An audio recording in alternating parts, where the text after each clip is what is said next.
నిరుపేద కుటుంబంలో పుట్టి స్వయం కృషితో పైకి ఎదిగిన పోలీస్ ఆఫీసర్.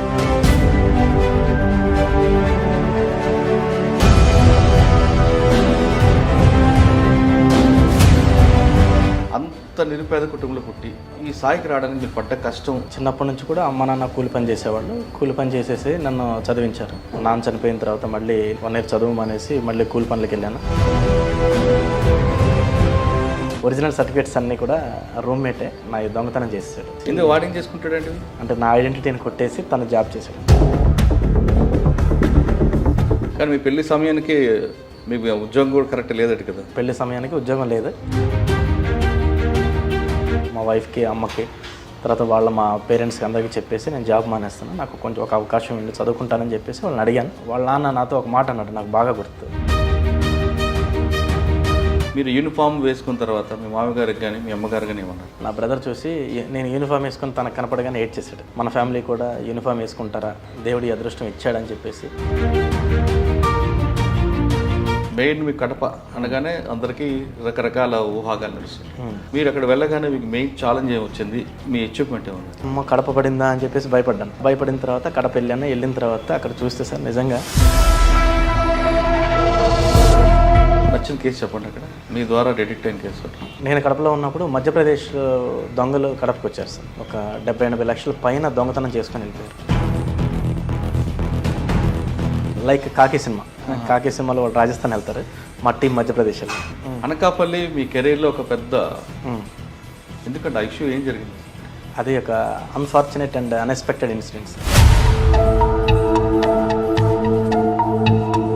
కానీ అనకాపల్లిలో రియల్ ఎస్టేట్ వివాదాలు దాంట్లో ఎక్కువగా తలదూర్చారనేది ఒక వార్త. ఇంతకుముందు హాయిగా కబ్జాలు చేసుకునేవాళ్ళు, కానీ ఇంకెవరన్నా ఉన్నవాళ్ళు ఈ పోలీసు వాళ్ళ వల్ల మా యొక్క యాక్టివిటీస్ అన్నీ కూడా ఆగిపోతున్నాయని చెప్పేసి. మొదటి బాబు చూసాం, మెంటల్లీ హ్యాండిక్యాప్ కనిపిస్తుంది. మరోవైపు మీ తల్లి క్యాన్సర్.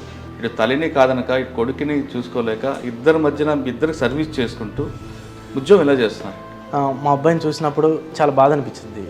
అంటే మేము 10 నిమిషాలు కూడా కళ్ళు మూసుకొని సర్వైవ్ అవ్వలేకపోతున్నాం, కానీ బాబుకి కళ్ళు లేకుండా ఎట్లా సర్వైవ్ అవుతున్నాడు. మా వల్ల భూమి మీదకి వచ్చిన అబ్బాయి, మేము తీసుకొచ్చిన అబ్బాయి, అటువంటి అబ్బాయిని మేమే ఎట్లా వదిలేయాలి? అది నా బాధ్యత. హీఈస్ మై సన్, అంతే. కింద స్థాయి నుంచి వచ్చారు ఆయన, మీ ఊరే తెలిసి ఉండొచ్చు. కింద నుంచి కష్టపడి స్థాయికి వచ్చారు.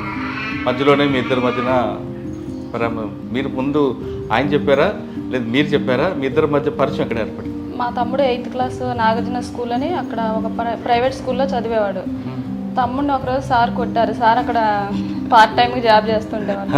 అయితే ఎవరు కొట్టింది అనేసి నేను అడుగుతాను అని చెప్పేసి స్కూల్ దగ్గరకు వచ్చాను సార్. అప్పుడు సారు బైసికల్ మీద వస్తున్నారు. నేను ఎవరో స్టూడెంట్ అనుకొని ఇక్కడ సునీల్ సార్ అంటే ఎవరండి అని అడిగాను. ఏమో నాకు తెలీదు అన్నారు. కాదమ్మా, తమ్ముడికి కొట్టాడని కోపంతో వెళ్ళావు, ఆయన పట్టుకు వాయించాల్సింది పోయి నువ్వు ఆయన ప్రేమలో పడ్డావేంటి? తొలి సంతానం చూడగానే ప్రతి తల్లికి చాలా ఆనందం ఉంటుంది.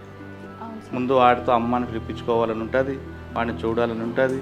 మరి నీకు ఆ బాబుని చూడగానే అనిపించింది ఒక్కసారి కూడా అమ్మాని పిలపదేమని?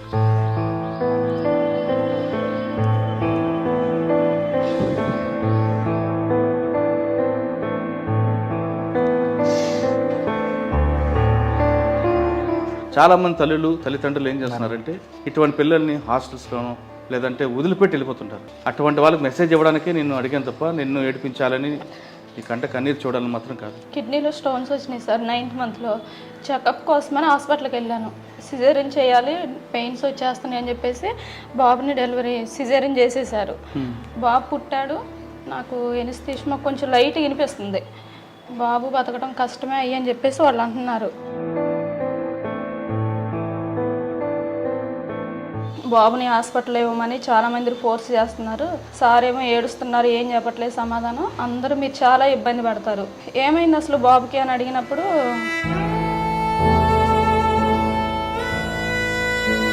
ఇట్లా పడుకోబెట్టారు. తీసుకొచ్చి చెయ్యి చూశాను, బాగా ప్యూర్ వైట్గా ఉంది. అబ్బాయి ఇంత వైట్గా ఉన్నాడని హ్యాపీ ఫీల్ అయ్యే లోపల ఫేస్ చూశాను.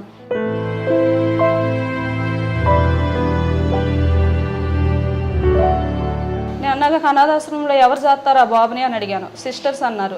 వాళ్ళు ఎవరు ఆ సిస్టర్స్ డబ్బులు తీసుకొని ఒక కళ్ళు లేని పిల్లోడిని వాళ్ళే అలా చేస్తుంటే కన్న తల్లిని నేను చదువుకోలేనా?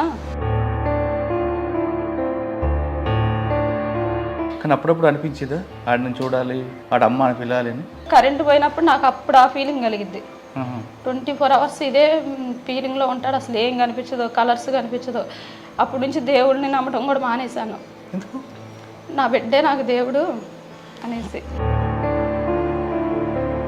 కనిపించిన దేవుడికి పూజలు చేయటం కంటే నా కొడుకే నేను ఎక్కడికి వెళ్ళినా కానీ కాళ్ళకి నమస్కారం చేసుకొని వెళ్తాను సార్. కాకపోతే సార్ కాళ్ళకి మాత్రం నమస్కారం చేయాలి సార్. ఇలాంటి ఫాదర్ దొరకటం కూడా చాలా కష్టం పిల్లలకి. ఇప్పుడు నార్మల్గా అమ్మాయి పుట్టిందంటేనే వదిలేస్తున్నారు.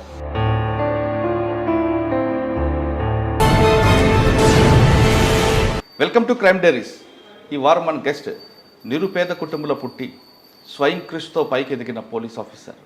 పేరు బూడిద Sunil, ACP Visakhapatnam commissionerate.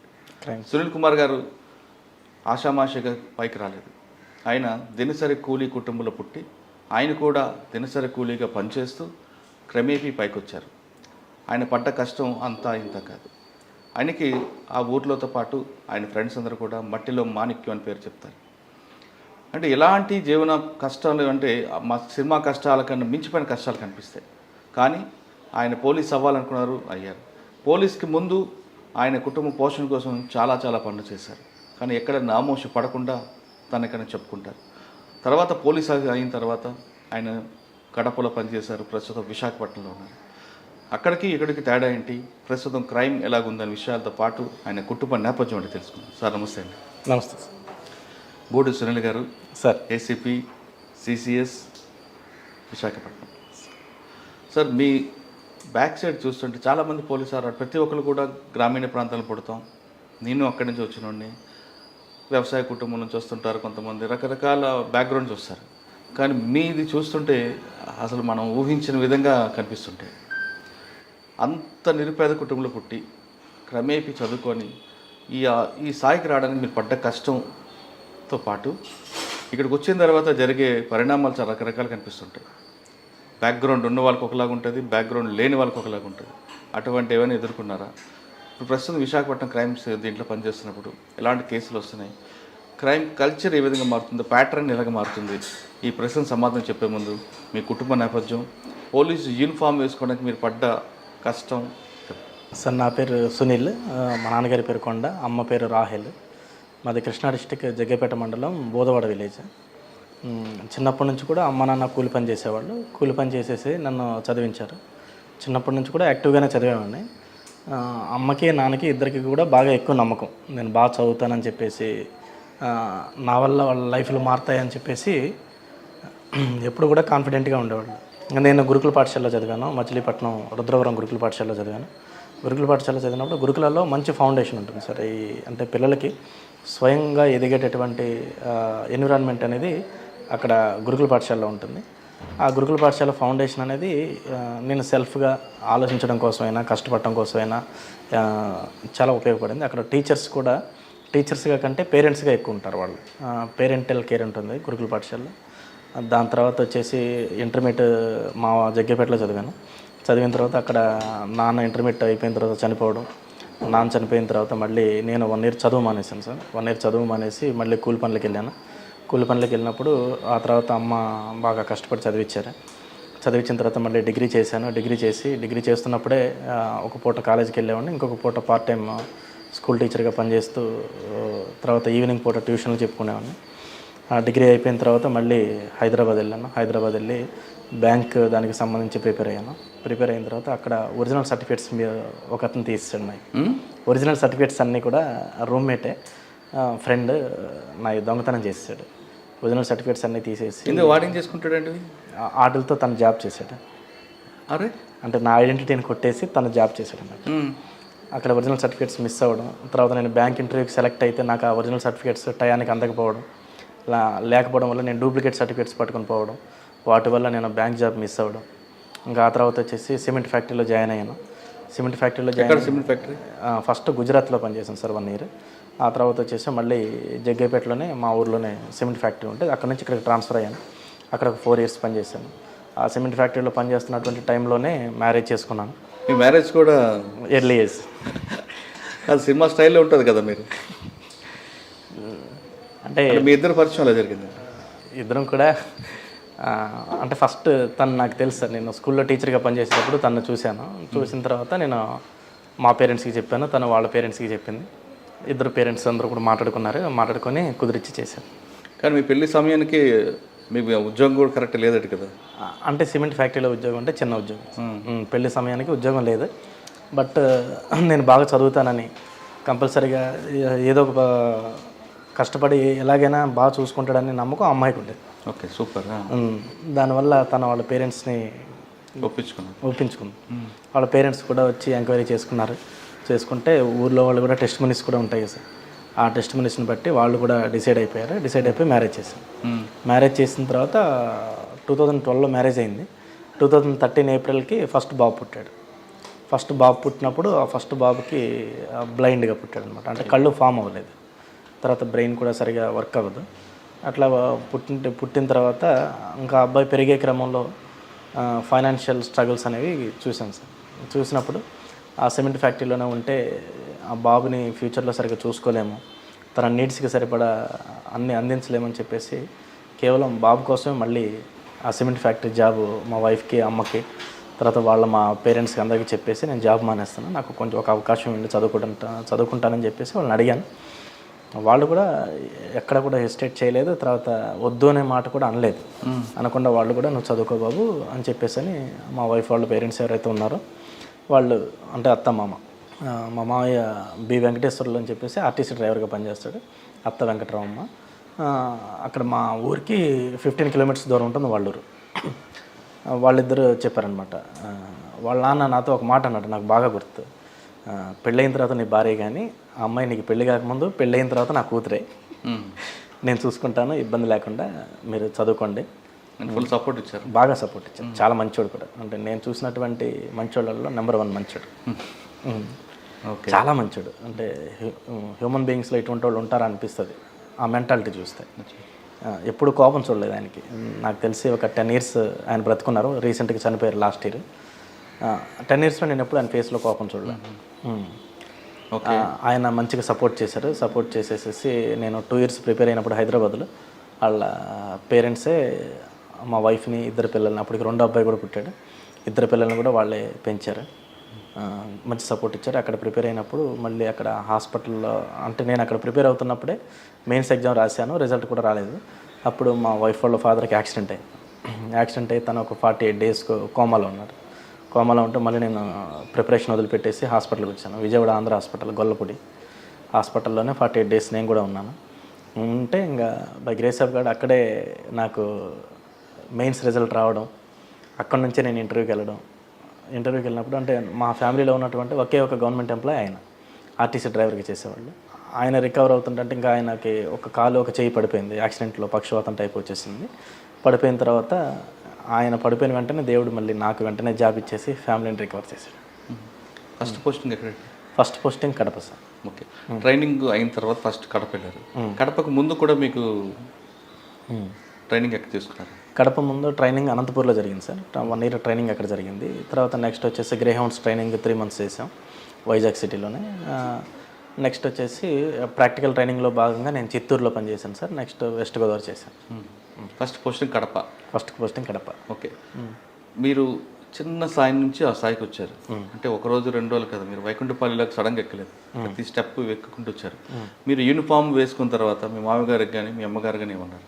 First నేను యూనిఫామ్ వేసుకున్నప్పుడు చూసింది మా తమ్ముడు చూశాడు. నా బ్రదర్, నాకు తమ్ముడు ఉన్నాడు. నా బ్రదర్ చూసి నేను యూనిఫామ్ వేసుకొని తనకు కనపడగానే ఏడ్ చేశాడు. అంటే ఫ్యామిలీలో కూడా, మన ఫ్యామిలీ కూడా యూనిఫామ్ వేసుకుంటారా, దేవుడి అదృష్టం ఇచ్చాడని చెప్పేసి. తర్వాత మా అమ్మ ఏడ్చింది, మా వైఫ్ ఏడ్ చేసింది. ఆయన కూడా, ఆయన అప్పటికి నేను యూనిఫామ్ వేసుకున్న టయానికి ఆయన పక్షవాతంతో ఉన్నారు. పక్షవాతం ఉన్నా సరే నేను యూనిఫామ్ వేసుకుని ఆయన కనపడినప్పుడు ఆయన లేసి సెల్యూట్ చేశారు.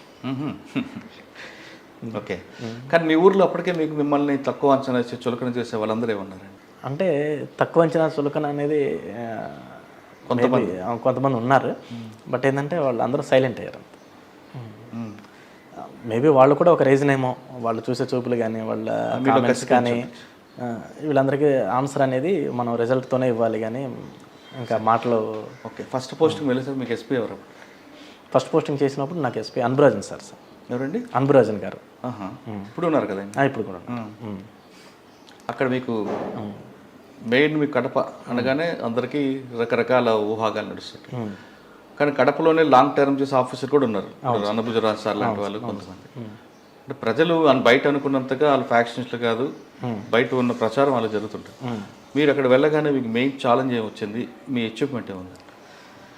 నేను కడపకి వెళ్ళాను సార్. కడపకి వెళ్ళినప్పుడు ఫస్ట్ అన్బురాజన్ సార్ని కలిశాను. సార్ని కలిసినప్పుడు సార్ నిజంగా అంటే ఒక స్టూడెంట్ లాగా, ఒక బ్రదర్ లాగా ట్రీట్ చేసేసేసి ఎలా పోలీసింగ్ ఎలా ఉంటుంది, ఎలా చేయాలి ఏంటి అనేది చెప్పి ప్రతి చిన్న విషయంలోనూ గైడ్ చేసేవాళ్ళు సార్. ఎప్పుడు ఏంటంటే సార్ గైడెన్స్ ఎలా ఉంటుందంటే మనకు సుపీరియర్తో మాట్లాడుతున్నాం అనే ఫీలింగ్ ఉండదు. మన ఓన్ బ్రదర్తో మాట్లాడుతున్నట్టు, లేదంటే కనుక మన ఫ్యామిలీ మెంబర్తో మాట్లాడుతున్నట్టు అంత చాలా ఫ్రీగా గైడ్ చేసేవాళ్ళు. సార్ గైడెన్స్ వల్ల కడప అనేది ఫస్ట్ కడప పోస్టింగ్ అనేది న్యూస్ పేపర్లో చూసుకున్నప్పుడు కడప అనేది అంటే సినిమాల్లో చూసిన కడపలా అట్లా ఉండేది. మాకు కడప అనేది ఎప్పుడు నేను వెళ్ళలేదు. నా పోస్టింగ్కి ముందు నేను ఎప్పుడు కడప విజిట్ చేయాలి. అమ్మ కడప పడిందా అని చెప్పేసి భయపడ్డాను. భయపడిన తర్వాత కడప వెళ్ళిన తర్వాత అక్కడ చూస్తే సార్ నిజంగా మంచి మనుషులు, చాలా బాగా ప్రేమిస్తారు.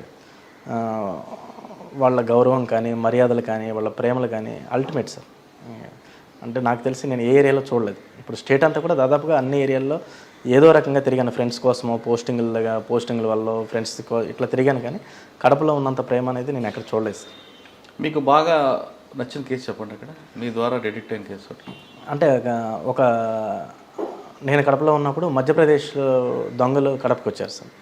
మధ్యప్రదేశ్ నుంచి దొంగలు పడ్డారు. వచ్చేసి వాళ్ళు ఏంటంటే ఈ సిమెంట్ ఫ్యాక్టరీలు, తర్వాత ఎక్కడైతే ఆర్టీపీపీ అని చెప్పేసి రాయలసీమ థర్మల్ పవర్ ప్లాంట్, ఇటువంటి క్వార్టర్స్ ఎక్కడైతే ఉంటాయో ఎంప్లాయీస్ ఉండేటటువంటి క్వార్టర్స్ని టార్గెట్ చేసుకొని వాళ్ళు దొంగతనాలు చేసేవాళ్ళు సార్.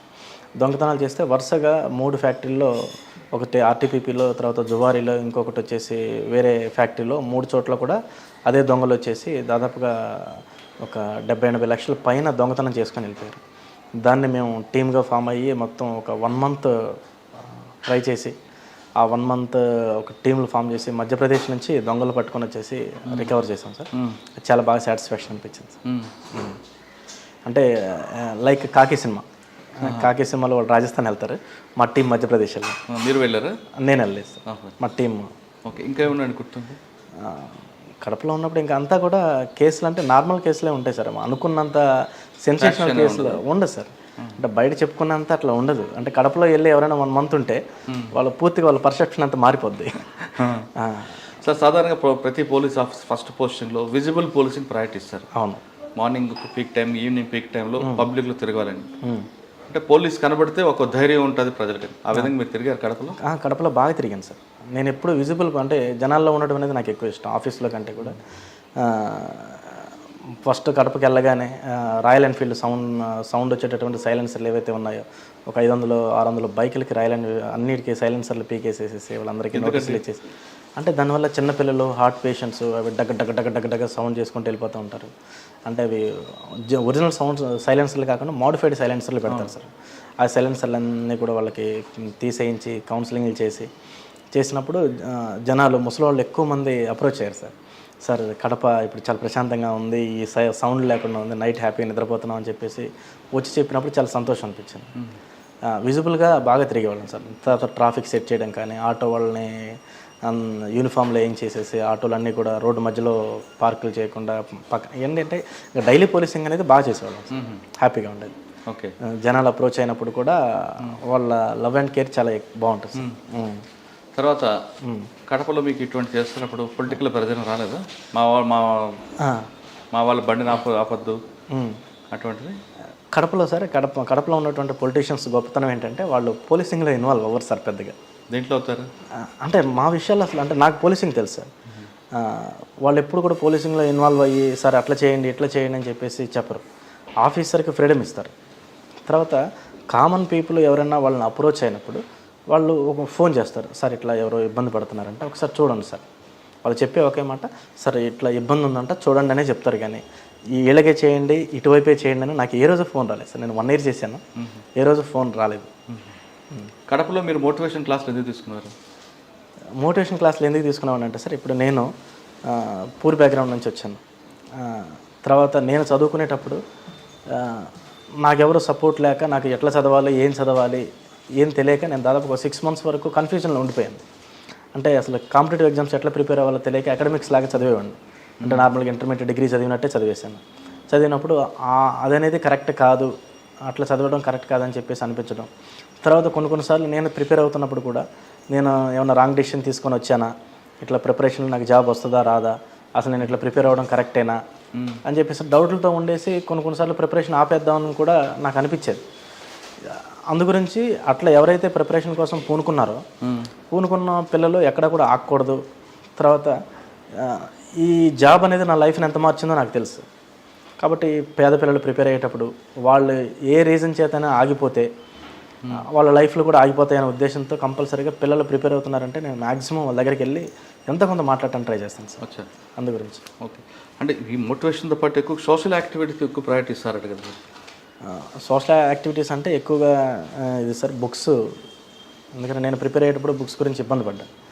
నేను నా ప్రిపరేషన్లో నేను ఏవైతే ఇబ్బందులు ఫేస్ చేశానో అటువంటి ఇబ్బందులు చదువుకునే పిల్లలు ఫేస్ చేస్తే కనుక కంపల్సరీగా ఏదో రకంగా అంటే నేను చేయగలిగితే నేను చేయడం కానీ, లేదంటే కనుక నాకు తెలిసిన వాళ్ళు ఎవరన్నా కొంచెం వెల్ ఆఫ్ పర్సన్స్ ఉన్నప్పుడు వాళ్ళని మోటివేట్ చేసేసి ఇట్లా వాళ్ళకి ఆ పిల్లల్ని పరిచయం చేసి వాళ్ళకి బుక్స్ ఇప్పించడము, లేదంటే కనుక తర్వాత నెంబర్ ఆఫ్ కోచింగ్ ఇన్స్టిట్యూట్స్ నాకు పరిచయం ఉంటాయి సార్. ఎందుకంటే పిల్లలకి మోటివేషన్ క్లాస్కి వెళ్తూ ఉంటాను.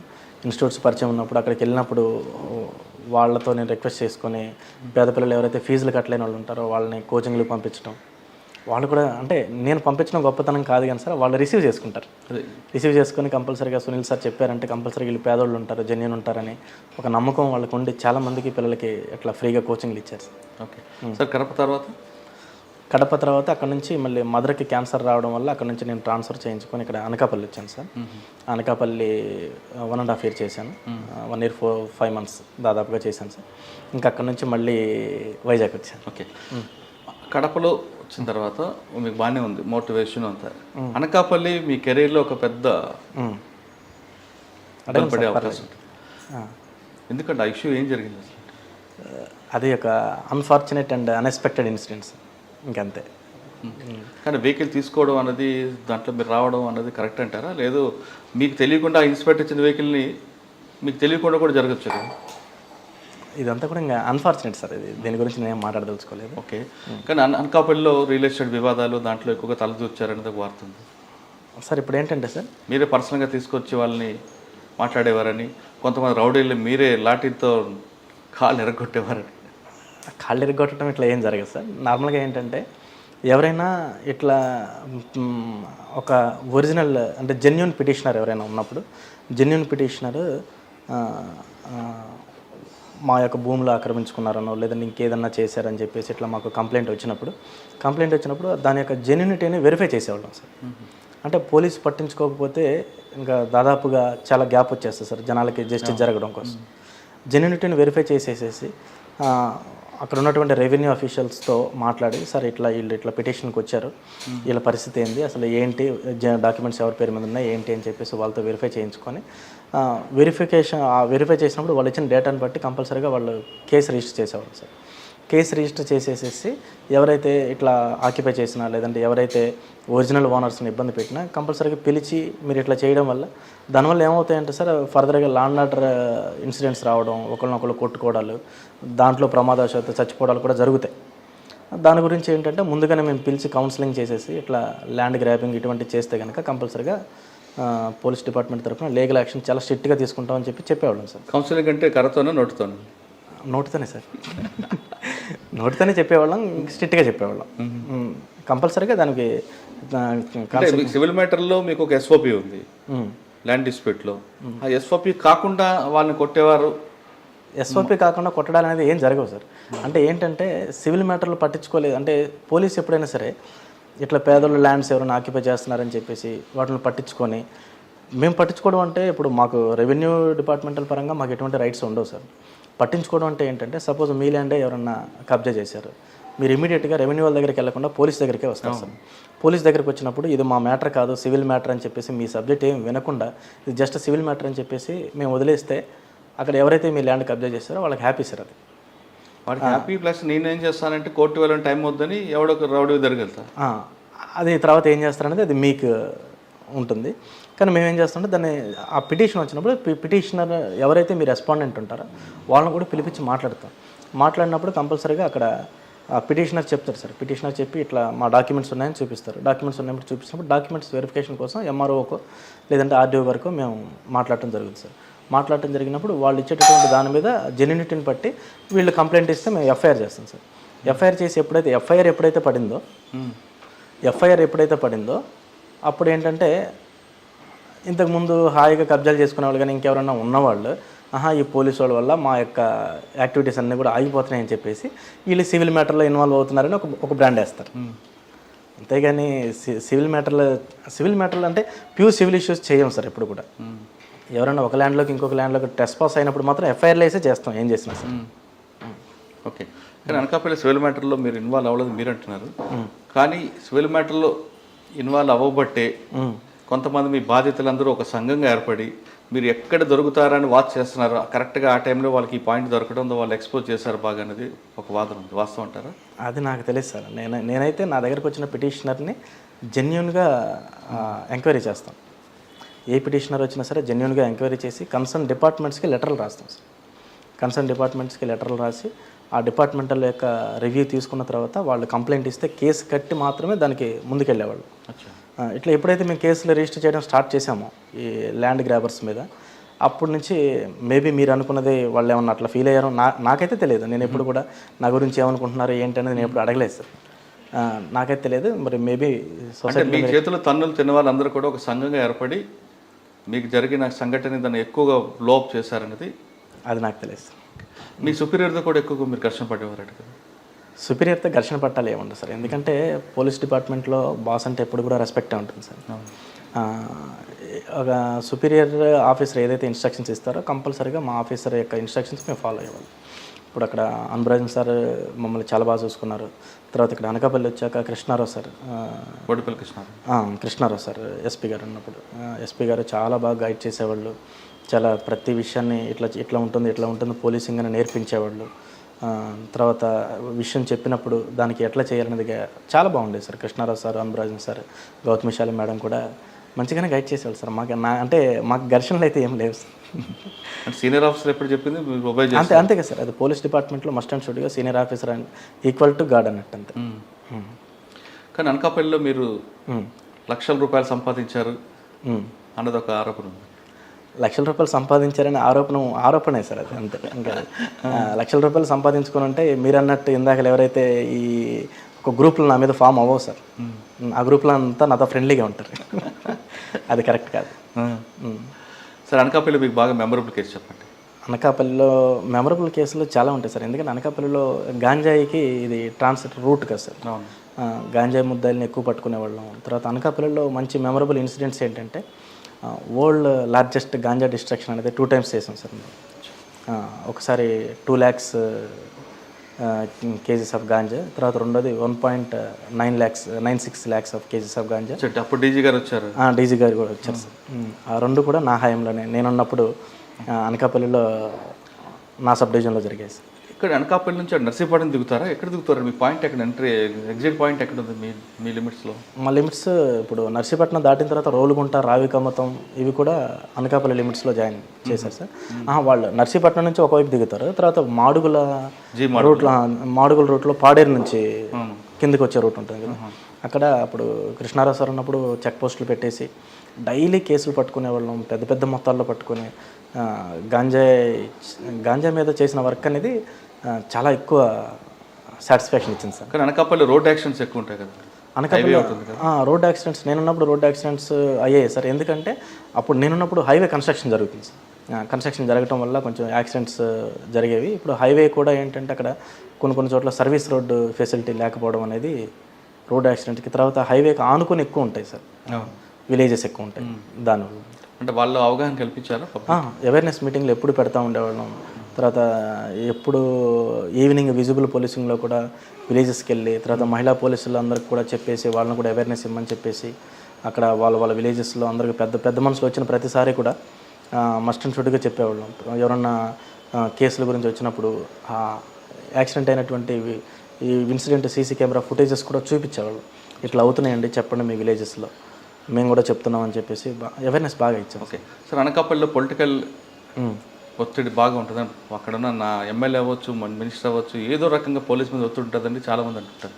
ఆ కల్చర్ ఉందా, మారిందంటారు? సార్ ఎప్పుడు కూడా పొలిటికల్ ఒత్తిడి అనేది ఇందాక కడప గురించి కూడా మీరు అడిగారు. ఏంటంటే పొలిటీషియన్స్, పోలీసు, జనాలు ఇదంతా కూడా ఒక circle sir. People, police, politicians.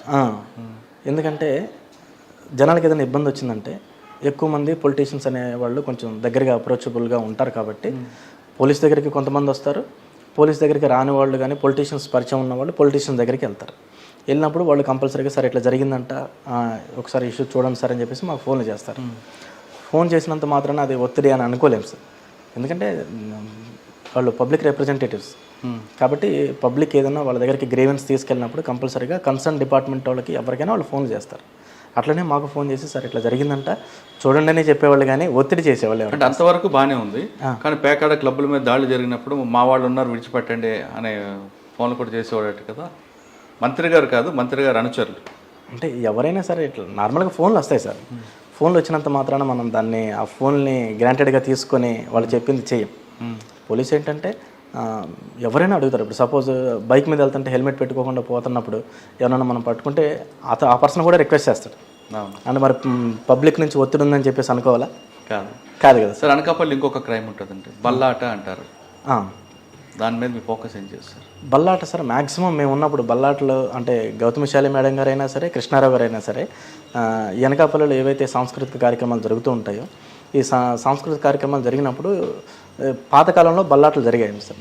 కానీ ఇప్పుడు మేము వచ్చిన తర్వాత ఇన్సిడెంట్స్ లేవు సార్. అవి కానీ అది ఎక్కడో జరుగుతుంది, ఎందుకంటే అది పూర్తిగా ఆర్గనైజ్డ్ క్రైమ్. అది అక్కడ ఉండేవాడు ఎవడో ప్లేయర్ ఉంటాడు, కానీ మిగతా అంతా పెద్ద బాంబే లెవెల్ నడుస్తుంటుంది. అసలు మీరు మూలాలకు ఎప్పుడైనా టచ్ చేశారా? టచ్ చేసాం సార్. ఎందుకంటే మేము 2 టీంలు పెట్టాము సార్. ఒక టీం వచ్చేసి అక్కడ గ్యాదర్ అయ్యేటటువంటి జనాలను చూడటానికి, ఇంకొక టీం వచ్చేసి ఆ విలేజ్ అప్రోచ్ రోడ్స్ కానీ విలేజ్లో ఉన్నటువంటి కార్నర్ ప్లేస్లు ఏవైతే ఉంటాయో వాటన్నిటిని కూడా మొత్తం అంతా కూడా ఏరియా డామినేషన్ పార్టీ మొత్తం అంతా కూడా తిరుగుతూ ఉంటాయి. అక్కడ తిరుగుతూ ఉండి ఎక్కడ ఎవరు ఏం జరిగినా సరే ఇమీడియట్గా పట్టుకోవడం, చిన్న వేస్తే వాటిని వెంటనే తీసుకురావడం, కేసులు కట్టడం ఇవన్నీ కూడా జరిగాయి సార్. ఒక కేసు అని చెప్పగలరు అందులో బల్లాట్లో? అంటే చాలా కేసులు పెట్టాను సార్. పెట్టినప్పుడు ఇంకా గుర్తులేదు. అదే అంటే పెద్ద మొత్తంలో జరిగినవి ఉండవు సార్. ఇది చిన్నవి ఇక చిన్న చాట్ లాగా వేసేసుకొని అక్కడ ఆడితే వెంటనే మా వాళ్ళు పట్టుకోవడం, మప్తిలోనే తిప్పుతాం సార్ మా వాళ్ళందరినీ కూడా. సార్ అనకాపల్లి వచ్చిన తర్వాత ఈ ఇన్సిడెంట్ జరగడం, మీకు వెంటనే ట్రాన్స్ఫర్ చేయడం ఒకసారి బాధ అనిపించేదా? అరే ఇంత కష్టపడి వస్తున్నాం, అన్ఫార్చునేట్ ఇన్సిడెంట్ నుంచి నా తప్పు లేకపోయినా ప్రభుత్వం ట్రాన్స్ఫర్ చేయడం అనేది న్యాచురల్ అనుకోండి, పార్ట్ ఆఫ్ డ్యూటీ. అది మీరేమైనా ఫీల్ అయ్యారా దాన్ని? నేనేం ఫీల్ లేదు, అది మన రొటీన్గా జరిగింది అనుకున్నారా? లేదు సార్. అంటే ఇక్కడ 2 విషయాలు వస్తాయండి. తప్పు చేయకపోయినా బదిలీ చేయడం అక్కడ మనసుకు వచ్చి బాధపడుతుంది. అటువంటి వ్యక్తికి ఏమైనా బ్యాక్గ్రౌండ్ ఉంటే మాత్రం ఖచ్చితంగా అది ప్రొటెక్ట్ అవుతుంది. మీకు ఎలాంటి బ్యాక్గ్రౌండ్ లేదు, తీసుకొచ్చి ట్రాన్స్ఫర్ చేశారు, అప్పుడు మీ ఫీలింగ్స్ ఏంటంటే? పోలీస్ ఆఫీసర్కి బ్యాక్గ్రౌండ్ ఉంటే పోస్టింగ్లు వస్తాయని అనుకున్నారా, లేదు మన నిజాయితీ మనకు కాపాడుతుంది అనుకున్నారా? సార్ డీజీ సార్ అయితే మనిషిని చూస్తారు సార్, అంతేగాని బ్యాక్గ్రౌండ్ ఇవన్నీ కూడా సార్ ఏం చూడరు. ఎందుకంటే పోలీస్ డిపార్ట్మెంట్ ఏదైనా ఒక ఇన్సిడెంట్ జరిగినప్పుడు మస్ట్ అండ్ షుడ్గా ఎంక్వైరీ చేస్తారు. ఎంక్వైరీ చేసినప్పుడు మా డిపార్ట్మెంటల్ ఎంక్వైరీలు చేశారు. ఎంక్వైరీలు చేసినప్పుడు ఇష్యూ ఏం జరిగింది ఏంటనేది సార్ వాళ్ళు తెలుసుకొని నేను చేసిన పీరియడ్ కూడా సాచురేషన్ పీరియడ్ సార్. అది 1.5 year అంటే డిఎస్పీకి మంచి పీరియడ్ అన్నట్టు. తర్వాత నన్ను కూడా నా ఫ్యామిలీ ఇబ్బందులు ఇవన్నిటిని కూడా దృష్టిలో పెట్టుకొని నన్ను అంటే నిజంగా మీరు అన్నట్టు పనిష్మెంట్ లాగా ట్రాన్స్ఫర్ అట్లా ఏం కాదు సార్. ఎందుకంటే నా ఫ్యామిలీకి నేను అనకాపల్లిలో ఉన్నప్పుడు ఫ్యామిలీ ట్రీట్మెంట్ కోసం రావాలి అంటే నేను సెలవు పెట్టుకొని రావాలి. కానీ ఈరోజు వైజాగ్ నాకు డీజీ సార్ వైజాగ్ ఇచ్చారు. వైజాగ్ ఇచ్చినప్పుడు వైజాగ్లో మా మదర్ ఇప్పుడు క్యాన్సర్ ట్రీట్మెంట్ తీసుకుంటున్నారు, మా బాబుకి కూడా ఇక్కడ ట్రీట్మెంట్ చేయించుకుంటున్నాను, ఇక్కడ ఉద్యోగం కూడా ప్రశాంతంగా చేసుకుంటున్నాను. అట్లా పనిష్మెంట్గా అనుకోలేదు, పనిష్మెంట్గా అనుకోలేదు సార్. ఎందుకంటే దేవుడు ఏదో నేర్పించాలని అనుకున్నాడు, అందు గురించి నా లైఫ్లోకి ఆ ఇన్సిడెంట్ని పర్మిట్ చేశాడు, జరిగింది. దాని నుంచి నేనేం నేర్చుకోవాలనేది నేను గ్రహించాను. కరెక్ట్, అంతే సార్. దాని తర్వాత ఆఫీసర్స్ అందరూ కూడా ప్రాక్టికల్గా థింక్ చేస్తారు సార్. ఎందుకంటే ఏదో మీడియాలో ఏదో వచ్చిందనో లేదంటే కనుక ఇంకెవరో ఏదో చెప్పారని డీజీ సార్ వాళ్ళు ఇట్లా ఆలోచించారు సార్. ప్రాపర్గా గ్రౌండ్ లెవెల్ ఎంక్వైరీ చేసి ఆ ఎంక్వైరీలో ఏంటి ఫ్యాక్ట్స్ అనేది ఐడెంటిఫై చేసిన తర్వాతే వాళ్ళు సార్ విశాఖపట్నం వచ్చారు. ఇక్కడ మీకు ఇప్పుడు క్రైమ్ ఎలా ఉందండి? విశాఖపట్నం క్రైమ్ అనేది ఇప్పుడు CP sir Trivikram Varma sir ఉన్నారు సార్. సిపి సార్ అంటే మాకు యంగ్ ఆఫీసర్లకి చాలా మంచి ఫ్రీ హ్యాండ్ ఇస్తారు. మీరు క్రైమ్కి ఎంత కష్టపడితే అంత రిజల్ట్ ఉంటుంది. తర్వాత జనాలకి అవేర్నెస్ ఇవ్వాలి. తర్వాత మీ విజిబిలిటీ ఎక్కువ ఉండాలి. సిటీస్లో పోలీసు విజిబిలిటీ ఉంటే దొంగలకి కొంచెం భయం ఉంటుంది. నెక్స్ట్ వచ్చేసి సీసీ కెమెరాస్ కానీ తర్వాత ఏమంటారు సర్ప్రైజ్ చెక్కింగ్స్ ఇటువంటి అన్ని కూడా, తర్వాత అవేర్నెస్ క్యాంపులు ప్రతిదీ కూడా చాలా బాగుంది సార్. విశాఖపట్నం సిసిఎస్లో పెండెన్స్ ఎంత ఉండదు? ఇంకా ఆ స్టాటిస్టిక్స్ అన్ని నేను రెడీగా. Right, okay. ప్రాపర్టీ అఫైర్స్ ఎక్కువ ఉంటాయా? ప్రాపర్టీ అఫెన్సెస్ అనేవి నార్మల్గా జరుగుతూ ఉంటాయి సార్. ఎందుకంటే అంటే మీ సబ్ డివిజన్లో ఏ పోలీస్ స్టేషన్ ఎక్కువ జరుగుతాయి?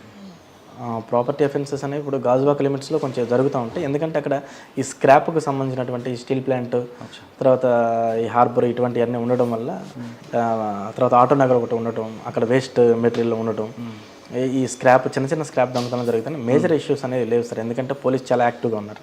ఇంక మీకు ఇక్కడ బాగా మెమరబుల్ ఏమున్నాయండి? ఇక్కడ మెమరబుల్ అంటే సిటీ పోలీసింగ్ ఎప్పుడు కూడా ఛాలెంజింగ్ సార్. ఎందుకంటే ఇప్పుడు రూరల్లో ఎన్విరాన్మెంట్కి సిటీ ఎన్విరాన్మెంట్కి తేడా ఏంటంటే సార్, రూరల్లో ఎవరైనా ఒక పర్సన్ ఎంటర్ అవ్వగానే ఎవరో కొత్త పర్సన్ వచ్చారని చెప్పేసి అందరూ డిస్కషన్స్ జరుగుతాయి. తెలియని పర్సన్ కనబడితే ఎవరమ్మా నువ్వు, ఎవరు కావాలి నీకు, ఎందుకు వచ్చావు అని చెప్పేసి అడుగుతారు. సిటీస్లో ఇక్కడ ఎవరిని పట్టించుకోరు. కాబట్టి ఇంకొకటి ఏంటంటే ఇక్కడ రైల్వే స్టేషన్స్ కానీ ఎయిర్పోర్ట్లు కానీ తర్వాత ఇంత ఎక్కువ బిజినెస్ ఇదంతా కూడా ఉండడం వల్ల నార్మల్గా వచ్చే జనాలు ఎక్కువగా ఉంటారు. టూరిజం పర్పస్ కూడా వస్తూ ఉంటారు. వచ్చేసి ఇంకా వాళ్ళ మైండ్ సెట్ని బట్టి అప్పటికప్పుడు ప్రొవకేటివ్గా దొంగతనాలు చేసేవాళ్ళు ఇవన్నీ కూడా ఉంటాయి సార్. బట్ పోలీస్ అయితే బాగా యాక్టివ్ అయ్యారు సార్. సిపి సార్ ప్రతిరోజు ప్రాపర్ ఇన్స్ట్రక్షన్స్తో ప్రతిరోజు యాక్టివేట్ చేస్తూనే ఉంటారు సార్. గాజువాకలో అయితే విజిబుల్ పోలీసింగ్ ఉంది. గాజువాకనే కాదు, నాకు గాజువాక, పెందుర్తి, గోపాలపట్నం, తర్వాత steel plant, harbour, airport, Kancharapalem ఈ ఏరియాస్ అన్నీ కూడా నాకు వస్తాయి. అంటే క్రైమ్కి జోన్ 2. ఇక్కడ క్రైమ్ కంట్రోల్కి సిపి గారు ఎలాంటి గైడెన్స్ ఇస్తున్నారండి? క్రైమ్ కంట్రోల్కి సిపి గారు ఫస్ట్ మమ్మల్ని చేయమనే స్టెప్ ఏంటంటే విజిబుల్ పోలీసింగ్ చేయమంటారు. తర్వాత ఓల్డ్ అఫెండర్స్ అందరిని కూడా పిలుచుకొని వాళ్ళ ద్వారా ఇన్ఫర్మేషన్ గ్యాదర్ చేసుకోవడం, తర్వాత వాళ్ళ మీద దృష్టి పెట్టడం. తర్వాత ఎవరైతే కొంతమంది కుర్రాళ్ళు ఏ పని లేకుండా తిరుగుతూ ఉన్న వాళ్ళ మీద దృష్టి పెట్టడం. తర్వాత ఏరియాలో మేము ఏంటంటే ఒక్కొక్క ఏరియాని ఒక్కొక్క కానిస్టేబుల్కి అడాప్ట్ చేస్తాం. అడాప్ట్ చేసినప్పుడు ఆ అడాప్ట్ చేసినటువంటి చేసుకున్న కానిస్టేబుల్ ఎవరైతే ఉంటారో ఆ ఏరియాకి వెళ్ళి ఆ ఏరియాలో ఎవరెవరు ఎట్లా తిరుగుతున్నారు ఏంటి వాళ్ళ మీద దృష్టి పెట్టడం. ఆ ఏరియాలో ఎవరైనా అఫెండర్స్ ఉంటే కనుక కంపల్సరీగా మేము నైట్స్ వెళ్ళి చెక్ చేయడం. ఎందుకంటే ఈ దొంగతనాలు ఇవన్నీ కూడా నైట్లో ఎక్కువ జరగడానికి ఆస్కారం ఉంటుంది సార్. దాని గురించి కంపల్సరీగా మా దగ్గర సస్పెక్ట్ షీట్లు కానీ తర్వాత డీసీ షీట్లు, కేడీ షీట్లు ఉన్న వాళ్ళందరినీ కూడా నైట్ వెళ్ళి మేము కంపల్సరీగా చెక్ చేయడం. వాళ్ళ ప్రజెన్స్ ఉన్నారా లేదా చెక్ చేసుకోవడం. వాళ్ళు నైట్ కనపడకపోతే కనుక ఇమీడియట్గా వాళ్ళ లొకేషన్స్ తీసుకొని ఎక్కడికి వెళ్ళారు, ఏదైనా క్రైమ్ చేయడానికి వెళ్ళారా, ఇట్లా ఎవ్రీథింగ్ సిపి గారు మానిటర్ చేస్తూనే ఉంటారు సార్. తర్వాత ఎవ్రీ వీక్ కంపల్సరీగా వాళ్ళందరినీ పిలిచి కౌన్సిలింగ్ చేయడాలు. తర్వాత సిపి సార్ కొంతమంది పిల్లలకైతే రీసెంట్గా రిఫార్మ్ చేద్దాం పిల్లల్ని అని చెప్పేసి అక్కడ ఆంధ్ర యూనివర్సిటీలో సైకాలజీ డిపార్ట్మెంట్ చేత మాట్లాడి వాళ్ళతో కౌన్సిలింగ్ ఇప్పించడాలు కూడా కొత్తగా చేస్తున్నారు సార్. ఓకే సార్, మనం ఈ ప్రొఫెషన్ పక్కన పెడతాం, కాసేపు వ్యక్తిగత విషయాలకు వస్తే చిన్న కుటుంబం నుంచి వచ్చారు. అమ్మగారే మీకు చదివించి ఒక స్థాయి తీసుకొచ్చారు. మీరు కూడా సిమెంట్ ఫ్యాక్టరీలో డైలీ వేజర్గా పనిచేస్తూ వచ్చారు. అంటే మీకు కష్టం విలువ తెలుసు, మీకు ప్రతి రూపాయిని జాగ్రత్త పెట్టుకోవాలి, కుటుంబ బంధం తెలుసు. ఇక్కడికి వచ్చిన తర్వాత మొదటి బాబు చూసాం, మెంటల్లీ హ్యాండిక్యాప్ కనిపిస్తున్నట్టు. సాధారణంగా ఇప్పుడున్న కాలంలో అటువంటి పిల్లలు పుడితే తల్లిదండ్రులు ఎక్కడ హోమ్లోనో హాస్టల్లో పెట్టి నెలకి ఇంత పంపించేస్తుంటారు చేయలేక అని. కానీ మీరు బాబుని మీతోనే తీసుకెళ్తున్నారు, ఆయన బాగోగులు చూస్తున్నారు మీరు, మీ వైఫ్. మరోవైపు మీ తల్లి క్యాన్సర్. అటు తల్లిని ఎక్కడ హాస్పిటల్లో పెట్టకుండా ఆమెని ఇంట్లో పెట్టుకొని, ఈ అబ్బాయిని ఇంట్లో పెట్టుకొని, ఇటు తల్లిని కాదనక ఇటు కొడుకుని చూసుకోలేక ఇద్దరికి సర్వీస్ చేసుకుంటూ ఉద్యోగం ఎలా చేస్తున్నారు? పోలీస్ డిపార్ట్మెంట్ నేను పర్సనల్గా ఫీల్ అయ్యేది ఏంటంటే సార్, ఒక పోలీస్గా ఎప్పుడైతే మనకి కంప్లైనెంట్ మన దగ్గరికి వస్తాడో, మన దగ్గరికి వచ్చినప్పుడు వాళ్ళకి ఏదైనా ఇబ్బంది ఉన్నప్పుడే మా దగ్గరికి వస్తారు సార్. నార్మల్ సందర్భాల్లో పోలీసులను ఎవరు సాధారణంగా కలవరు. నార్మల్గా కొంచెం పరిచయం ఉన్న వాళ్ళు కలుస్తారేమో. వచ్చినప్పుడు వాళ్ళు ఏదో బాధతో వచ్చినప్పుడు ఫస్ట్ వాళ్ళని వినగలగాల, వాళ్ళ బాధను అర్థం చేసుకోవాలా, అర్థం చేసుకున్న బాధనే ఫీల్ అవ్వాలి. అంటే ఇప్పుడు సపోజ్ నేను ఇప్పుడు క్రైమ్లో ఉన్నాను సరే, క్రైమ్లో ఉన్నప్పుడు ఒక దొంగతనం మా ఇంట్లో జరిగిందని చెప్పేసి మా దగ్గరికి వచ్చినప్పుడు ఇదే దొంగతనం నా ఇంట్లో జరిగితే నేను ఎలా బాధపడతాను అని ఒక్కసారి కనుక వాళ్ళ ప్లేస్లో ఉండి మనం ఆలోచిస్తే మస్ట్ అండ్ షుడ్గా వాళ్ళ యొక్క బాధ తీర్చాలనేటటువంటి కసి మనసులో పెరిగిపోతుంది సార్.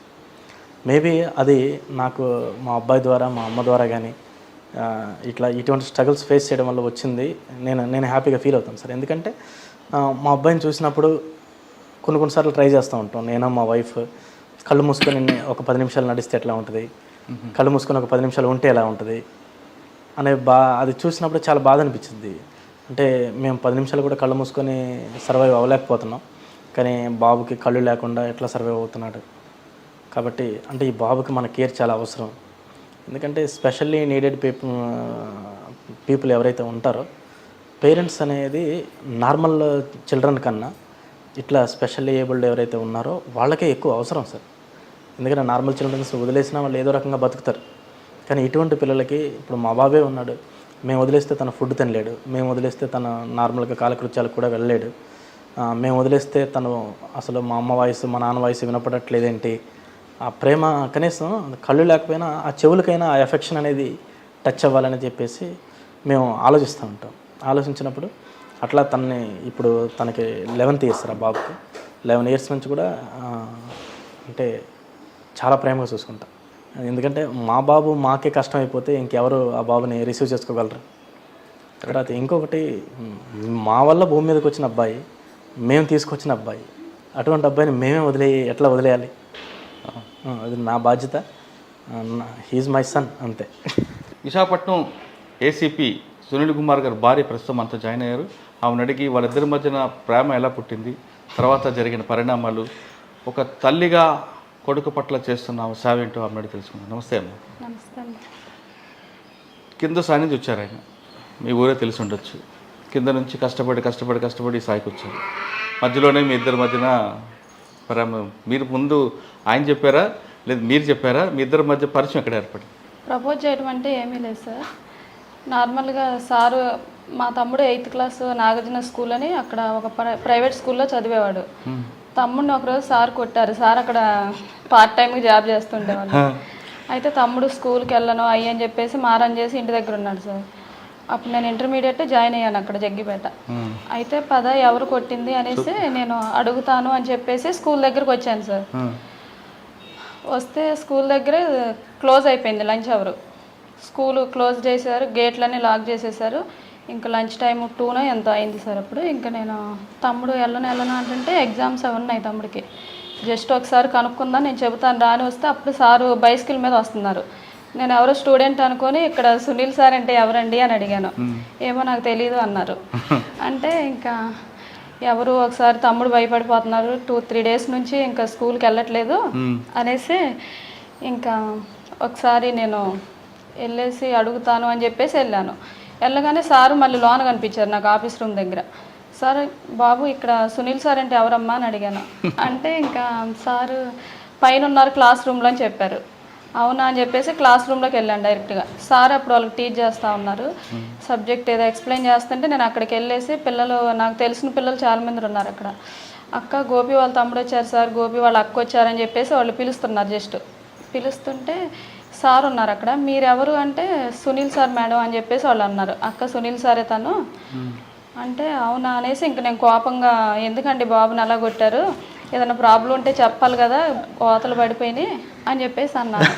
అన్న తర్వాత సారు నేను కొట్టలేదు, నేను కాదు సునీల్ సార్ అంటున్నారు. వీళ్ళు సారే సునీల్ సార్ అంటున్నారు. ఇక నేను కోపంగా వచ్చేసాను. వచ్చిన తర్వాత నాది అప్పుడు డిఎంఎల్టీ ల్యాబ్ టెక్నీషియన్ కంప్లీట్ అయిపోయింది.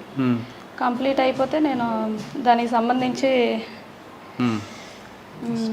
ప్రాక్టీస్ వాటికి సంబంధించి నేను అవి తీసుకుంటున్నాను. ఇంకా సార్ అలా వచ్చేవాళ్ళు, అలా చూస్తుంటే ఒకసారి మీరు స్కూల్కి వచ్చి సునీల్ నువ్వు అంటే ఎందుకు కాదన్నారు?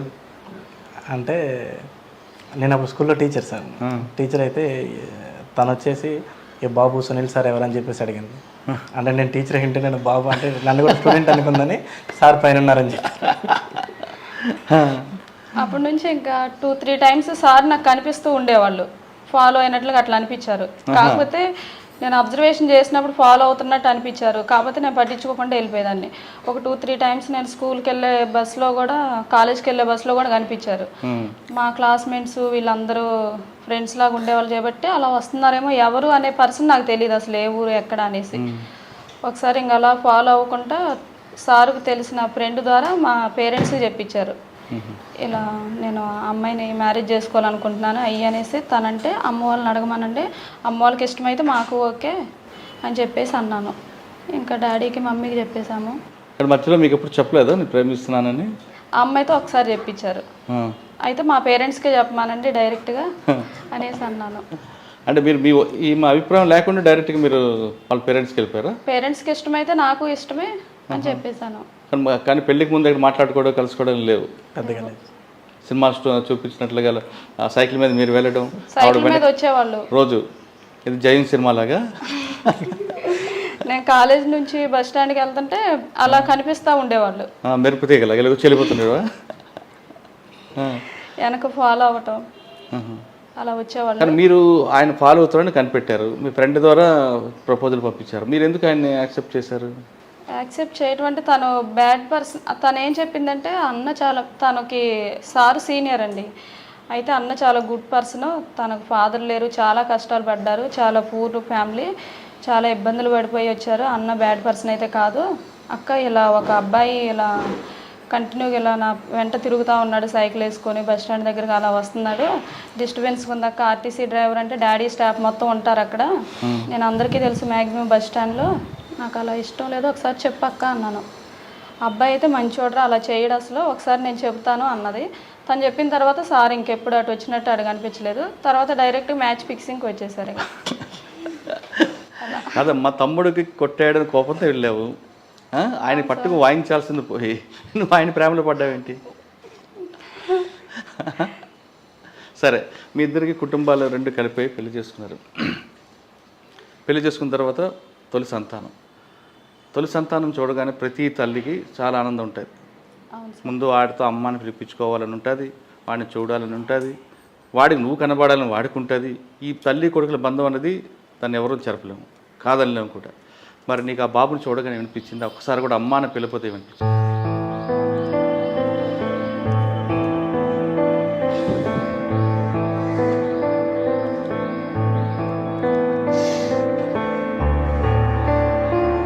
అమ్మ నేను ఏడిపించాలని గుర్తు చేయాలని కాదు, మిగతా వాళ్ళు చాలామంది తల్లులు ఏం చేస్తున్నారంటే అటువంటి పిల్లల్ని హాస్టల్స్లోనో లేదా ఎవరికో దత్తత చెల్లిపోతున్న కాలంలో నువ్వు ఇంకా ఆ బాబుని చక్కగా చూసుకుంటున్నావు అంటే నీ తల్లి ప్రేమ, నీ పేగు బంధం అనేది దాని విలువ కట్టలేదన్నమాట. అటువంటి వాళ్ళకి మెసేజ్ ఇవ్వడానికే నిన్ను అడిగాను తప్ప నిన్ను ఏడిపించాలని, నీ కంట కన్నీరు చూడాలని మాత్రం కాదు. చాలామంది తల్లిదండ్రులు ఏం చేస్తున్నారంటే ఇటువంటి పిల్లల్ని హాస్టల్స్లోనో లేదంటే వదిలిపెట్టి వెళ్ళిపోతుంటారు, అంత దుర్మార్గంగా ఉంటారు. కానీ నీకు ఆ పేగు బంధం విలువ తెలుసు కాబట్టి పేదరికం అడ్డు ఉన్నా నీ పేగు బంధం ముందు ఆ పేదరికం ఓడిపోయింది, అవునా కాదు? మీకు అప్పుడు కష్టాలు ఉండినా నీకు నా కొడుకు పోషించగలన నమ్మకం తండ్రికి ఉంది కాబట్టి అటువంటి కష్టాలు కూడా అటువంటి అబ్బాయిని మీరు సాగుతూ వచ్చారు, అవునా? బాబుకి నేను కిడ్నీలో స్టోన్స్ వచ్చినాయి సార్. 9th మంత్లో చెకప్ కోసమని హాస్పిటల్కి వెళ్ళాను. వెళ్తే అన్ఎక్స్పెక్టెడ్గా సిజేరియన్ చేయాలి, పెయిన్స్ వచ్చేస్తున్నాయి అని చెప్పేసి బాబుని సిజేరియన్ చేసేసారు. బాబు పుట్టాడు, నాకు ఎనిస్థీషియా కొంచెం లైట్ వినిపిస్తుంది, బాబు బతకడం కష్టమే అని చెప్పేసి వాళ్ళు అంటున్నారు. బాబు సౌండ్ అయితే విన్నాను నేను, ఫస్ట్ ఏడుపు వినపడగానే ఓకే అనుకున్నాను. కాకపోతే నా మనసులో ఎప్పుడు బాబు కొంచెం వైట్గా నాలాగే ఉండాలని కోరుకునేదాన్ని, ఇంకేం కోరుకోలేదు. కానీ అంటే ఆయనలో ఉండకూడదన్నా, వైట్గా ఉండాలి అనుకునేదాన్ని. ఇంకా బాబు పుట్టాడు, బాబు అని అయితే నేనేమి ఎక్స్పెక్టేషన్స్ పెట్టుకోలేదు సార్. అయితే వైట్గా ఉండాలని మాత్రం అనుకునేదాన్ని. ఇంకా బాబు పుట్టాడు, బతుకుతాడా లేడా, ఏంటి ఎలా ఉన్నాడు, మీరు అసలు స్కాన్లు తీసారని చెప్పేసి ఎనిస్థీషియా డాక్టర్ గారు మేడంని అడుగుతున్నారు, నాకు సిజేరియన్ చేసిన మేడంని. అయితే నేను చేశాను, స్కాన్లు కూడా 4-5 తీసాను, నాకైతే ఏ ప్రాబ్లం కనిపించలేదు అంటే, అసలు ఫేస్ తీసినట్టు ఏ స్కానింగ్లోనూ లేదు, అసలు ఎక్కడ తీసామని చెప్పేసి వాళ్ళ మధ్య చిన్న ఆర్గ్యూ జరుగుతుంది. ఇంకా నేను పడుకున్నాను. ఇక తర్వాత ఏం జరిగిందో నాకు వినిపించలేదు. ఆఫ్టర్ 2-3 డేస్ తర్వాత నాకు అది హాస్పిటల్లో డే ఎప్పుడో నైట్ ఎప్పుడో కూడా నాకు అర్థం అవ్వలేదు. ఫుల్ ఫీవర్ వచ్చేసింది. అమ్మ నాన్న సారు బాబుని తీసుకొని విజయవాడ వెళ్ళిపోయారు. వెళ్ళిపోయిన విషయం కూడా నాకు తెలియదు. ఆఫ్టర్ 3 days తర్వాత అమ్మ వాళ్ళు నాకు అక్కడి నుంచి కాల్ చేశారు. బాబుని హాస్పిటల్ ఇవ్వమని చాలామంది ఫోర్స్ చేస్తున్నారు, సునీల్ని సార్ ఏమో ఏడుస్తున్నారు. అప్పుడు కూడా సారే అనేవాళ్ళం మేము. సార్ నార్మల్గా స్కూల్లో అలా చెప్తారు కదా, అయితే సార్ని బాగా ఫోర్స్ చేస్తున్నారు, సార్ ఏమో ఏడుస్తున్నారు, ఏం చెప్పట్లేదు సమాధానం, అందరూ మీరు చాలా ఇబ్బంది పడతారు, ఏదన్నా ఒక అనాథాశ్రమంలో ఇచ్చేసేయండి, మీకు చిన్న ఏజ్లో మ్యారేజ్ అయిపోయింది, నాది అప్పుడు ఇంటర్మీడియట్ కంప్లీట్ అయిపోయింది సార్, అయితే చిన్న ఏజ్లో మ్యారేజ్ అయిపోయింది, మీరు ఆ బాబుని హ్యాండిల్ చేయడం వల్ల మీ పర్సనల్ లైఫ్కి కూడా చాలా ఇబ్బంది అయిపోయింది అని చెప్పేసి అన్నారు.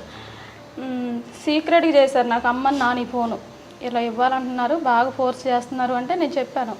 ఏమైంది అసలు బాబుకి అని అడిగినప్పుడు కొంచెం ఫేస్ మీద మజిల్లాగా ఫామ్ అయిందని చెప్పేసి అన్నారు. కళ్ళు లేవు అవన్నీ ఏం చెప్పలేదు అమ్మ నాన్నకు అనేసి, అమ్మ మీరైతే తీసుకొని రండి, ఒకవేళ ఆ బాబుని అక్కడ ఇచ్చేస్తే మాత్రం సీసీ కెమెరాలు ఇవన్నీ ఉంటాయి కదా ఆ హాస్పిటల్లో, అందరి మీద కేసు పెడతాను నేను, ఎవరు ఇచ్చినా కానీ ఆ హాస్పిటల్లో ఎవరు అక్కడ ఇక్కడ బాబు ఎలా ఉన్నాడనేది మనకి ప్రూఫ్స్ ఉంటాయి కాబట్టి నేను పెడతాను అని చెప్పేసి అన్నాను.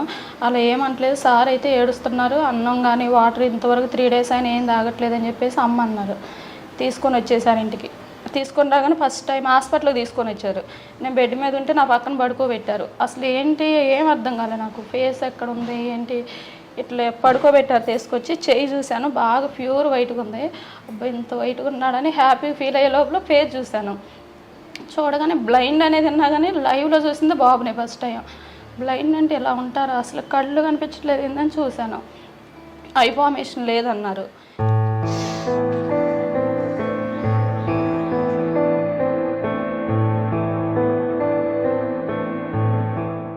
ఇంకా చాలామంది ఒక వేలల్లో వచ్చారు జనాలు చూడటానికి, ఇట్లా ఆంజనేయ స్వామి రూపంలో ఉన్నాడు అనేసి బాగా చూడటానికి ఎక్కువ మంది వచ్చేసి, వద్దమ్మ మీరు చాదలేరు ఇచ్చేసేయండి అన్నారు.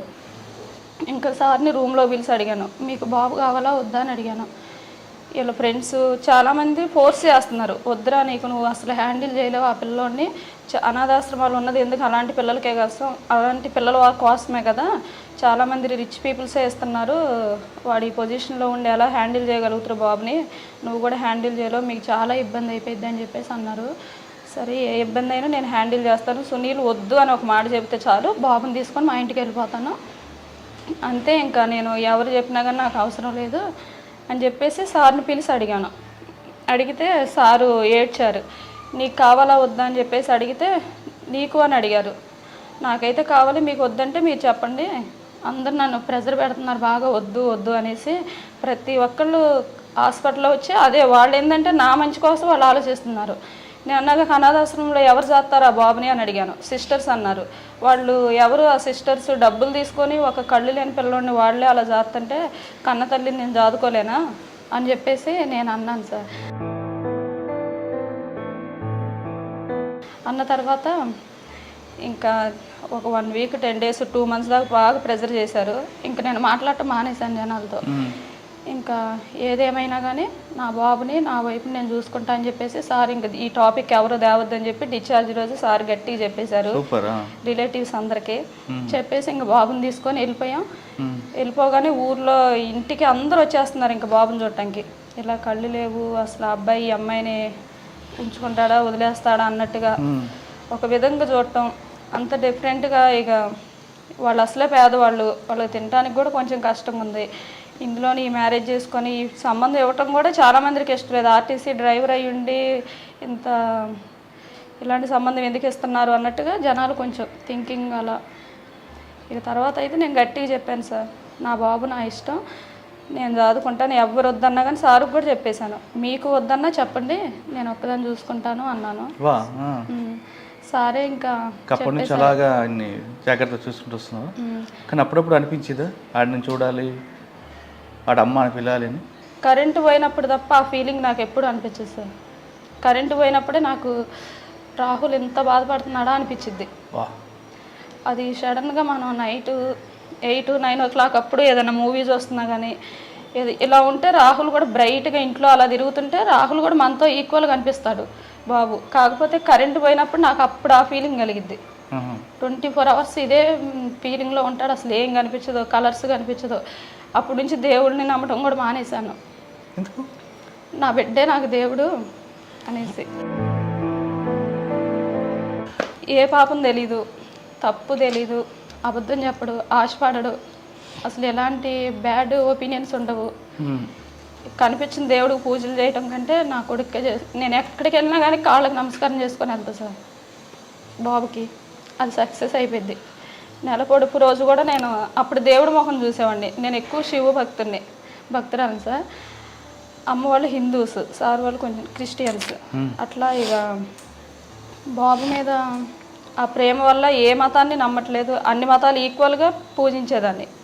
కాకపోతే ఇప్పుడు నాకు దేవుడు నా బిడ్డ అనేసి బాబుకే చెప్తాను. కాకపోతే సార్ కాళ్ళకు మాత్రం నమస్కారం చేయాలి సార్. ఇలాంటి ఫాదర్ దొరకటం కూడా చాలా కష్టం పిల్లలకి. ఇప్పుడు నార్మల్గా అమ్మాయి పుట్టిందంటేనే వదిలేస్తున్నారు. కాకపోతే నేను ఇప్పుడు ఇల్లు షిఫ్టింగ్ అంటే ఫస్ట్ గేదె పాలు ఎక్కడ దొరుకుతాయి అని చెప్పేసి బాబు కోసం పాలు అన్ని సమస్తం సెర్లాకులు ఫుడ్ 1 మంత్కి సరిపడా పెద్ద స్టోర్ పెడతారు, ప్యాంపర్స్. అసలు టెన్షన్ అనేది ఇక లేదు బాబు విషయంలో.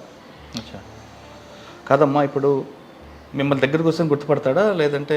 పిలిస్తే వస్తాడు సార్. రాహుల్ కమాన్ అనగానే వచ్చేస్తాడు. ఆయనకు ఆమె కావాలన్నా కానీ అన్నాన్ని ఆమని ఆయనకు అలవాటు సార్.